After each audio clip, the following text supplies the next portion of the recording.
Christmas began as a pagan midwinter festival to encourage the sun to return and the trees and crops to grow again. So holly, ivy and mistletoe, plants that magically flower during the winter, were of great significance to our pagan ancestors. Evergreens were brought into the house, not just to brighten things up, but to offer the plants and crops hospitality, in the hope that they might do us a favour in return and grow again. And we still have a reminder of that custom in the paper decorations we put up in our houses today. The Christian Church was willing to tolerate these rather obviously heathen practices, so long as they were given a veneer of Christian symbolism. Holly, for example, was accommodated because it resembled Christ's crown of thorns, looked at in a certain way. Ivy was more difficult because of its well-known association with Bacchus, the Roman god of wine. Mistletoe, sacred plant of the ancient Druids, was an absolute no-no. Unlike holly and ivy, it wasn't allowed in church.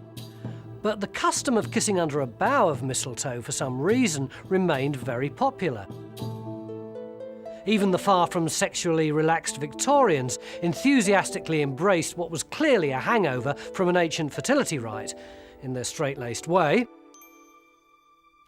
Another important pagan symbol that survives today, although in pretty reduced circumstances, is the Yuletide log, which was cut and carried home with much fanfare on Christmas Eve.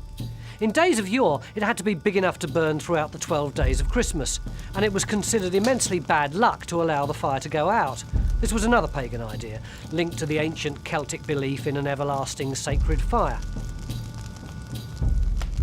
The church accommodated itself to this clearly pagan ritual by insisting that the fire represented the coming of the light of the world, Christ, that is, and that the log must be made of ash. Traditionally, this was the wood used by the shepherds to make a fire so that Mary could bathe her newborn son. The ash from the burnt log was thought to have lots of magical properties, from warding off toothache to curing sick animals. A brand was always saved to light the new log next time round. In another folk custom, a bough of holly was brought into the house. It was said that if the points of the leaves were sharp, the husband would be governor in the house over the coming year. If they were blunt, the wife would be in charge. So if you're not sure yourselves, get some holly in tonight. Have a good time.